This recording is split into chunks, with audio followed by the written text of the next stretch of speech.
नमस्कार, आप सभी को बहुत बहुत स्वागत है आपका मोबाइल पाठशाला के यूट्यूब चैनल पे। आज से हम आप सभी को सीजीएल का एक बहुत ही प्यारा, बहुत ही शानदार लेक्चर आप सभी को हम देने जा रहे हैं। ये लेक्चर बहुत ज्यादा हेल्प करेगा उन बच्चों को जो सपने देख रहे हैं इस बार इंस्पेक्टर बनने के। ठीक है, समझ में आई? स्टार्ट करते हैं बच्चा। हम सभी लोग पहले हम सीधा सीधा छोटे छोटे कॉन्सेप्ट पे फोकस करेंगे, फिर हम इसके बाद ये जो आपके सामने सवाल दिख रहे हैं, इससे बढ़िया बढ़िया सवाल भी आगे हैं, उन सारे ही सवालों को हम करेंगे। लेकिन सबसे पहला हम काम करेंगे बाबू कॉन्सेप्ट पे, यानी कि आज का जो टॉपिक है आपके सामने दिख रहा होगा कि हम जितने भी ट्रायंगल के केंद्र होते हैं, यानी कि परिकेंद्र, अंतः केंद्र, समझते हो ना इस बातों को, है ना? इन रेडियस, है ना, सर्कम रेडियस, ये सारी चीजें हम आज कंप्लीट यानी कि क्लियर कर देंगे। क्लियर है भाई? आई बात समझ में? चलो जी, ध्यान से मेरी बात समझो आप सभी लोग, फटाफट से, है ना, लाइव आ जाओ और एक बार फटाफट से आप सभी लोग शेयर करना स्टार्ट कर दो। सवाल हम करवाएंगे, बिल्कुल आप चिंता मत करिए, लेकिन उससे पहले मैं आप सभी को ज्ञान देने वाला हूं, उस ज्ञान को फटाफट से बटोर लीजिए। अंतः केंद्र, अंतः केंद्र, जो जो चीजें मैं बताऊं वो चीजें आप सभी लोग रट लेना, ठीक है ना? अंतः केंद्र, इसको हम बोलते हैं बाबू इन सेंटर।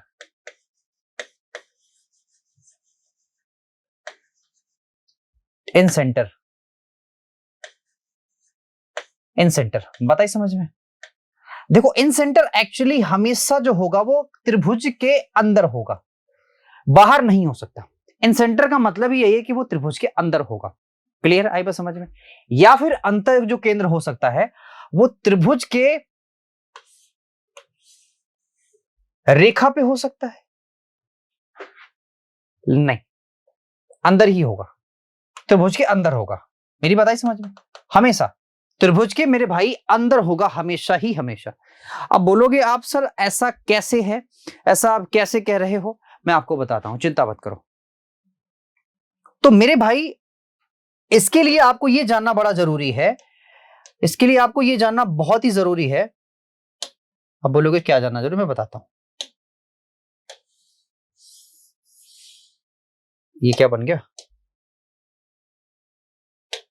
इसके लिए यह जानना बहुत जरूरी है कि आप अर्धक कैसे खींचते हो।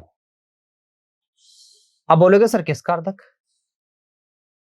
मैं बोलूंगा मेरे भाई कोणों का अर्धक, है ना? इसको हम बोलते हैं एंगल बाइसेक्टर, एंगल बाइसेक्टर। ठीक है, मेरी बात आई समझ में? तो जो एंगल बाइसेक्टर होता है वो ऐसे खींचा जाता है, ज्यादा नहीं, आपको मैं ज्यादा परेशान नहीं करूंगा। देखना, यहां पे आप क्या रखते हो, एक प्रकार की नोक रखते हो, यहां पे लगाते हो और यहां पे लगाते हो। आप समझना ध्यान से, यहां पे लगाते हो, यहां पे लगाते हो, ठीक है? आधे से अधिक दूरी के लेके यहां पे, आधे से दूरी लेके बाबू यहां पे, ठीक है, सॉरी, आधे से दूरी के यहां पे और यहां पे, और यहां से ऐसे करके यहां पे। अब इसी को बाबू मिलाता हुआ आप क्या खींचते हो? एंगल बाइसेक्टर खींचते हो। ये होता है एंगल बाइसेक्टर। तो ऐसे ही मैंने क्या किया है, एंगल बाइसेक्टर खींचा हुआ है, और एंगल बाइसेक्टर जहां पे मिल रहा है, ये जहां पे मिल रहा है ना, समझना ध्यान से, यही आपका इन सेंटर है, यही आपका इन सेंटर है। अच्छा जी, अगर यहां से ये इन सेंटर है, इसका मतलब ये है कि यहां से कोई ना कोई एक सर्कल गुजर रहा होगा, कुछ ऐसे करके।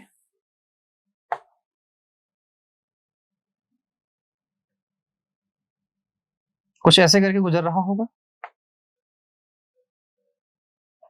क्लियर भाई? ऐसे करके एक सर्कल गुजर रहा होगा। इसका मतलब ये वाला यहां से लेके अगर परपेंडिकुलर डाल दें तो ये वाला हो सकता है मेरा रेडियस परपेंडिकुलर, ये वाला हो सकता है मेरा रेडियस परपेंडिकुलर, और ये हो सकता है मेरा रेडियस परपेंडिकुलर। लेकिन याद रखना, जरूरी ये नहीं है कि ये जो आपका अर्धक है, बाइसेक्टर है, वही परपेंडिकुलर कुलर पे काटे, ऐसा बिल्कुल नहीं है। ये परपेंडिकुलर अलग हो सकता है, वो परपेंडिकुलर हमेशा ही आप समझते हो कि ये एक सर्कल है, सर्कल का क्या है, ये एक टेंजेंट है, और टेंजेंट ये क्या है, रेडियस है। तो टेंजेंट और रेडियस के बीच 90 डिग्री का एंगल बनता है, आप समझते हो इस बात को? तो जरूरी नहीं कि वो अर्धक ही हो, वो परपेंडिकुलर अलग से खींचा जा सकता है। क्लियर आई बात समझ? ध्यान से मेरी बात समझिए। मैं दो तीन चीजें यहां से आपको बताने जा रहा हूं। एक तो मैंने यहां एक सर्कल बना, रेडियस, आई मीन क्या बना दिया, ट्रायंगल। एक यहां से मैंने ट्रायंगल बना दिया और एक ट्रायंगल मैं यहां से बनाऊंगा। भरोसा रखिए, बहुत सारी चीजें आप यहां से सोच के समझ के जाएंगे। यानी मैंने 3 ट्रायंगल बना दिए। ध्यान से मेरी बात समझना, मैंने 3 ट्रायंगल बना दिए। अच्छा जी, अब एक बात और सुन लो मेरी, कि बाबू आप देखो, ये इसको मैं प्रूफ भी करा सकता हूं, लेकिन प्रूफ कराने में बहुत टाइम जाएगा आपका, उससे कोई फायदा नहीं है। यहां से आपसे पूछ सकता है कि आपकी रेडियस क्या होगी, आर बराबर। देखो, ये एक अंतः केंद्र है, तो अंतः केंद्र की जो त्रिज्या होगी वो हम स्मॉल आर मानेंगे। समझ में आई मेरी बात? और ये हो सकता है delta upon semi perimeter. Delta को हम बोलेंगे बाबू जो भी ट्रायंगल होगा, है ना, उसका क्या होगा, उसका sir area, area of triangle upon semi perimeter. Semi perimeter याद आई, बात समझ में आई? हिंदी में जो बच्चे पढ़ रहे हैं उनको ये समझ लो कि ये है बाबू क्षेत्रफल और बटा है अर्ध परिमाप। क्या है, अर्ध परिमाप। ठीक है दोस्त, बात आई समझ में, अर्ध परिमाप। अब यहां से बहुत सारी चीजें सामने निकल के आती हैं, जैसे ये वाला आपका मेंसुरेशन वाला आपका एक एरिया हो जाता है। इसमें ज्योमेट्री अगर हम पढ़ रहे हैं तो ज्योमेट्री वाला एरिया क्या होना चाहिए, ध्यान से मेरी बात समझना, ज्योमेट्री वाला एरिया क्या होना चाहिए, बहुत ध्यान से। ये वाली जो चीज होगी ना आई, ये वाली, ये वाला जो एंगल होगा, यानी अगर मैं इसको एक नाम दे दूं ए, ये हो गया बी और ये हो गया सी, इन सेंटर को हम आई बोल दें। तो अगर आपको दिया है एंगल बी आई सी, ठीक है ना, अगर आपको दिया हो कि बाबू इसकी वैल्यू क्या होगी, तो ये हमेशा ही 90, ठीक है, प्लस एंगल ए बाई 2 के बराबर होती है। ये भी मैं प्रूफ कर सकता हूं, लेकिन आपको प्रूफ पे नहीं जाना है, आपको सिर्फ इतना ही याद रखना है, 90 प्लस ए बाई 2। क्लियर है भाई? आई बात समझ में, कोई दिक्कत नहीं। एक बात और समझिए ध्यान से, अगर मैं इन्हीं लाइनों को बढ़ा देता हूं, इन्हीं लाइनों को मैं बढ़ा देता हूं और इसके अर्धक खींच देता हूं, इसके अर्धक, यानी यहां वाले एंगलों का अर्धक खींच देता हूं, यहां वाले एंगलों का अर्धक खींच देता हूं, ये भी बताइए समझ में, यहां वाले एंगलों का अर्धक, और आपसे पूछा जाए इसको ओ ले लिया जाए, और आपसे कहीं पूछ दिया जाए कि बाबू एंगल बी ओ सी की वैल्यू बताओ, बी ओ सी की वैल्यू बताओ, तो याद रखना ये जो बी ओ सी की वैल्यू होगी वो हमेशा ही 90 माइनस का ए बाई 2 होगी, बस इतना ही फर्क पड़ेगा, 90 माइनस का ए बाई 2, बस इतना ही। यानी अगर ये वाला एंगल पूछे तो हमेशा 90 प्लस ए बाई 2, अगर ये वाला एंगल पूछे तो 90 माइनस ए बाई 2। क्लियर है? और क्या आपने समझा, और आपने ये समझा बाबू कि ये जो आपका ट्रायंगल है, इसमें ये जो है वो इंसेंटर है, वो इंटरसेंटर कैसे बनता है, अर्धकों के कटान बिंदु से। यानी कि जब हम एंगल बाइसेक्टर खींचते हैं तो सारे के सारे एंगल बाइसेक्टर जहां आके एक दूसरे को काटते हैं वही बनता है बाबू आपका इन सेंटर, यानी कि अंतः केंद्र। डन? क्लियर है? एक चीज आइए सर मेरी बात ध्यान से समझिए, अगर मान लो वो एक राइट एंगल ट्रायंगल हो, एक राइट एंगल ट्रायंगल हो, ठीक है ना, तो मेरा जो अंतः केंद्र हो सकता है वो क्या हो सकता है, यानी right angle triangle, right angle triangle, ठीक है भाई, बहुत सारी चीजें यहीं पे हम क्लियर कर लेंगे। तो बाबू इसके जो अर्धक होंगे वो यहां आके मिलेंगे, इसके जो अर्धक होंगे वो यहां आके मिलेंगे, और इसके जो अर्धक होंगे वो ऐसे जाएंगे। तो इन सेंटर मैंने बोला था कि आपको अंदर ही मिलेगा, तो अंदर ही मिला हुआ है, इसमें कोई डाउट नहीं।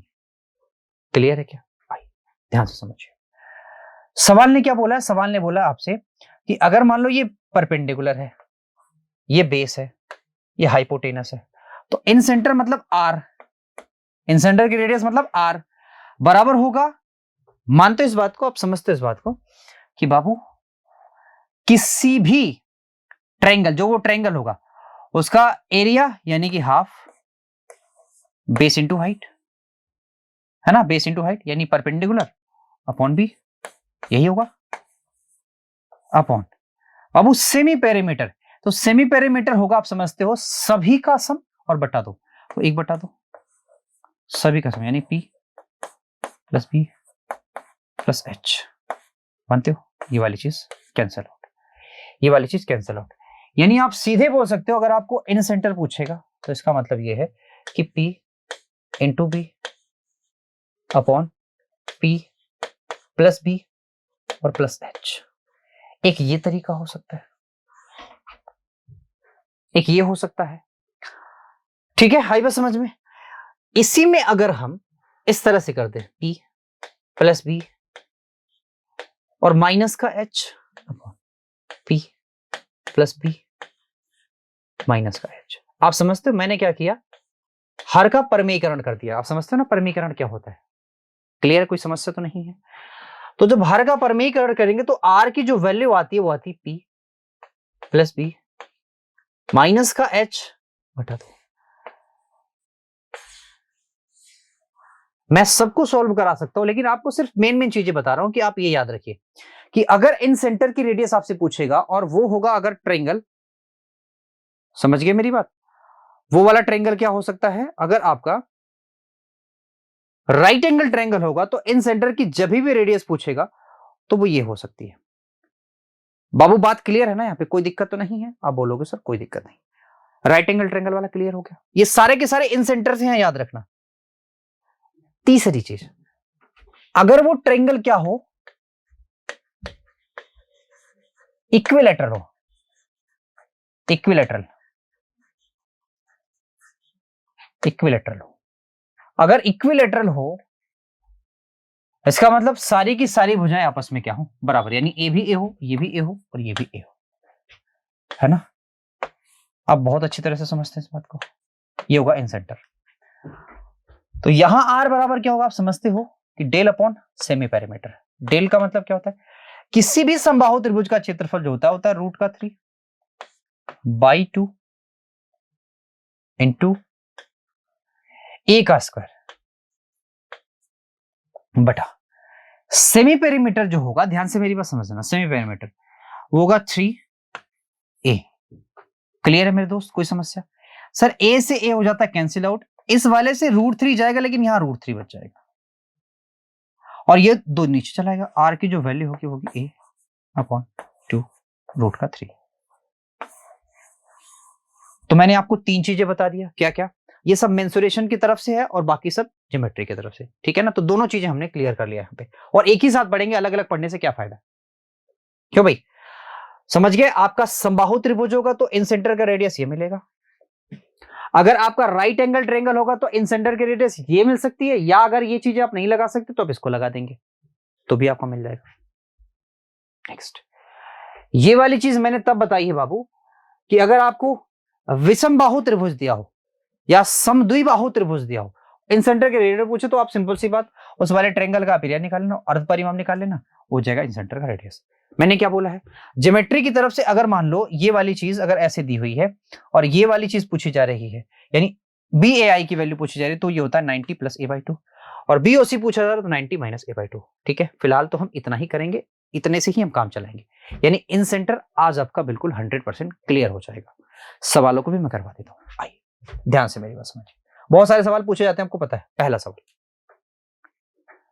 फटाफट कर लीजिए। पहले सवाल को आपसे बोला है कि आई एक अंतः केंद्र है। मैंने बोला ना कोई भी एक ABC ट्रायंगल होगा,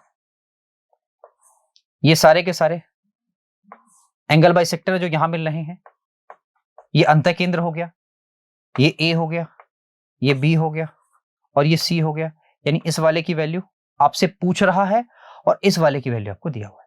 तो अभी मैंने थोड़ी देर पहले बताया कि एंगल BIC, अब इसका कुछ भी मान हो सकता है, लेकिन आप सिर्फ इस पे फोकस रहना कि ये वाला एंगल हमेशा 90 प्लस इस वाले एंगल के बटा 2 के योग के बराबर होगा। ठीक है, तो 90 और प्लस a/2 का मतलब क्या होगा? 40 बटा 2। इसको काटोगे बाबू तो 90 प्लस का 20 यानी 9 2 11 110। तो उम्मीद है कि ये वाली चीज तो आपको पक्की समझ में आ चुकी है, यानी एक नंबर आपका पक्का है। और पूछता है बहुत ज्यादा इन सेंटर से बहुत ज्यादा सवाल पूछता है, बहुत ज्यादा। या तो ये पूछ लेगा या तो आपका मेंसुरेशन वाला पूछ लेगा। ठीक है, ये वाली चीजें सारी मैंने आपको क्लियर करा दी है, कोई दिक्कत तो नहीं है। आइए सेम सवाल, थोड़ा सा इसने अब की बार चेंज किया, थोड़ा सा मैंने अब की बार चेंज किया। थोड़ा सा सवाल क्या चेंज किया, उसने बोला कि अगर मेरे पास कोई ट्रायंगल एबीसी आजवी है और अब मुझे इस वाले एंगल की वैल्यू दे दी गई है, यानी 116, और आपसे पूछा जा रहा है इस वाले एंगल की वैल्यू, यानी बीएसी की वैल्यू। तो एंगल अगर ए की बात बोलेगा तो सिंपल सी बात यह है बाबू कि एंगल ए बराबर हो जाएगा एंगल बी, है ना, ये ओ है, ए नहीं है, अच्छा ठीक है, बी ओ सी माइनस का 90, बस इतनी सी बात है ना। और आप एक काम करते ना, यहाँ पे गुणा 2 कर देना, जो आएगा उसके गुणा 2 कर देना। तो सबसे बड़ी बात यह है कि 116 माइनस का 90 और गुणा 2 बराबर एंगल ए। तो एंगल ए बराबर क्या हो जाएगा, 26 दूना होता है 52 के, 52 डिग्री, 52 डिग्री आएगा ना। बीएसी ओ अंत केंद्र है, बीओसी 116 डिग्री तो ठीक है। बीएसी की वैल्यू पूछ रहा है, यानी ये वाले एंगल की वैल्यू पूछ रहा है। तो नहीं, इसमें आप एक चेंज करो, 52 डिग्री आपका सही आंसर है। इसमें आप ऑप्शनों को चेंज कर लो, किसी भी ऑप्शन को चेंज कर लो, 52 डिग्री आपका राइट आंसर है, क्योंकि अभी जो मैंने बताया सारी चीजें उसी पे चल रही हैं। ठीक है भाई, आई नेक्स्ट। कह रहा है कोई त्रिभुज है, आपसे कह रहा है कि देखो आए ना, सवाल धीरे धीरे बढ़ेंगे आपके, सवाल पूछने का तरीका देखो, सवाल वही है लेकिन पूछने का तरीका देखो क्या क्या है। इसने बोला कोई भी एक ट्रायंगल एबीसी है, ये ए है, ये बी है और ये सी है। कहता बाबू बी और सी के समद्विभाजक, देखो पूछने का तरीका देखो, समद्विभाजक का मतलब क्या होता है, अंतःकेंद्र। कहता ओ पर मिलते हैं, ठीक है दोस्त, ओ पर मिल गए। कह रहा ए की वैल्यू 40 है, ठीक है, आपसे बोला है कि बीओसी का मान बताइए। तो बाबू अब बीओसी का मान फटाफट आप कैसे निकालोगे sir, angle B O C 90 plus A by 2, 90 plus A by 2 का मतलब सर 40 का मतलब 20, 110। सवाल पूछने का तरीका देखो क्या है सवाल वही लेकिन पूछने का तरीका देखो। चलो जी आओ अगला सवाल। मैंने बोला था ये भी चीज मैंने बताया अभी थोड़ी देर पहले, बताया है ना बाबू। इसने क्या बोला है, इसने बोला है कि बी और सी के बाह्य समद्विभाजक बिंदु पी पर मिलते हैं। तो चाहो तो आप सवाल को यूं लगा सकते हो, यूं ऐसे करके, यूं मतलब ऐसे करके कि बाबू अगर सीधे आपसे पूछे कि बी पी सी बराबर क्या होगा, तो 90 माइनस का ए बाई 2, तो 90 माइनस का ए बाई 2 निकालना बड़ा आसान है सर। 90 80 का आप आधा करोगे तो हो जाएगा 40, यानी कि 50 आपके सवाल का राइट आंसर है। लेकिन अगर आप इसको समझना चाहते हो तो समझ लो जरा क्या बोला इसने। ये वाला ट्रायंगल है, कहता इसका समद्विभाजक खींचा गया, ये ए है, ये बी है, ये सी है। कहता बी और सी के बाह्य कोण समद्विभाजक है ना, इसकी वैल्यू कितनी सर 80 है। आपसे पूछ रहा बताओ इसकी वैल्यू क्या होगी अगर ये पी है तो। बाकी सारी चीजें आपके सामने, सारी बातें बिल्कुल क्लियर है, समझ में आई बात। आओ आपसे बोला है कि बाबू ए बी सी में ए बी सी के समद्विभाजक त्रिभुज के परिवृत्त को एक्स वाई और जेड पर काटते हैं। चलो जी ये भी अच्छा है, लेकिन हम इसको अभी नहीं कर सकते। पूछो क्यों नहीं कर सकते, क्योंकि हमने आपको परिवृत्त नहीं पढ़ाया। ठीक है आइए नेक्स्ट को करते हैं। आइए ये सवाल आपसे बोला है कि अंतःकेंद्र बनाता है, तो अंतःकेंद्र त्रिभुज में कहां बनाता है। तो आपसे बोलेगा बाबू मैंने बोला भी नहीं, पढ़ाया थोड़ी देर पहले, क्या मध्यिकाओं का कटान बिंदु बनता है, नहीं। क्या लंबों का कटान बिंदु बनता है, नहीं। नन ऑफ दिस सही है, नहीं। क्यों, क्योंकि एंगल बाइसेक्टर मेरे पास है। ठीक है नेक्स्ट परिकेंद्र वाला सवाल है, हम बाद में करेंगे इसको, ठीक है ना। आई समझ में। आइए in a right angle triangle with this one find the distance of orthocentre. ना ना ये भी चीजें नहीं करेंगे हम। आइए ये तो हिंदी इंग्लिश दोनों एक ही सवाल है। समद्विभाजक, कोणों के समद्विभाजक, यहां देखिए प्यारा सवाल, बताइए उत्तर क्या होगा इसका। सवाल यह है बाबू, आपसे कह रहा है कि कोण समद्विभाजक के मिलन बिंदु को क्या कहते हैं। तो कोण समद्विभाजक के मिलन बिंदु को क्या कहते हैं, आप समझते हैं इस बात को। सर कोण समद्विभाजक यही होते हैं, यही होते हैं, और इनके मिलन बिंदु को क्या कहते हैं सर, इन सेंटर बोलते हैं। इन सेंटर बोलते हैं, यानी इसको अंतः केंद्र बोलते हैं। तो उम्मीद है ये सारी चीजें आपको समझ में आ गई हैं, कोई दिक्कत नहीं है। नेक्स्ट आइए, लीजिए बाबू अगला सवाल। आपसे बोला कोई भी एक ट्रायंगल एबीसी है। अब तो आप इसको फटाफट ऐसे ही मार सकते हो। एबीसी है, चलो ए हो गया, ये बी हो गया और ये सी हो गया। आपसे बोला ओडी बीसी पर परपेंडिकुलर है। अच्छा, ओडी बीसी पर परपेंडिकुलर है। ओडी, ओ अंतः केंद्र है। लो, अंतः केंद्र का मतलब एंगल बाइसेक्टर्स, और ओडी क्या है? परपेंडिकुलर है। बढ़िया सवाल है ये। आपसे बोला कि बी ओडी, तो ये ओ है, तो बी ओ और डी ये बराबर 25 के। एबीसी की वैल्यू पूछ रहा है, तो ये पूरा एंगल की वैल्यू पूछ रहा है। तो आप समझते हो कि जितना ये है सर उतना ही ये है। क्यों? क्योंकि ये तो एंगल बाइसेक्टर्स है। क्यों जी? अब अगर ये परपेंडिकुलर तो बाबू ये 90 होगा, सिंपल सी बात है, क्लियर है ना। अब अगर मुझे अगर बी की वैल्यू फाइंड करनी रहे तो बताओ मैं क्या कर सकता हूं? सर सिंपल सी बात है कि अगर ये 90 तो दोनों मिलके भी 90 होंगे। क्या जी? अगर दोनों मिलके 90 होंगे तो एक अगर 25 है तो बाबू दूसरा वाला 65 होगा, और 65 का जस्ट डबल कर दोगे तो एंगल हो जाएगा एबीसी के बराबर। मेरी बात समझ में आई? चलिए, लंब केंद्र का सवाल है ये, नहीं करेंगे। लंब केंद्र का सवाल है, नहीं करेंगे। लंब केंद्र का सवाल है, नहीं करेंगे। ये भी लंब केंद्र है, ये भी लंब केंद्र का सवाल है। परिकेंद्र आ गया, परिवृत्ति की त्रिज्या आ गई, परिकेंद्र आ गया। चलो भाई, अंतः केंद्र वाले सारे सवाल आपको मैंने करवा दिए। ठीक है, बस समझ में, यानी यहीं तक था। ये बाकी जो चीजें हैं वो आपकी अगले लेक्चर में होंगी। ठीक है, क्योंकि हमारे पास समय नहीं है इस चीज के लिए, और मैं चाहता हूं ऐसा कि आपका एक एक टॉपिक क्लियर हो। यानी आपको मैंने अंतः केंद्र बिल्कुल करवा दिया। परिकेंद्र के लिए हम कल आपसे जुड़ेंगे। ठीक है, अगले लेक्चर में। Thank you so much, bye bye, take care.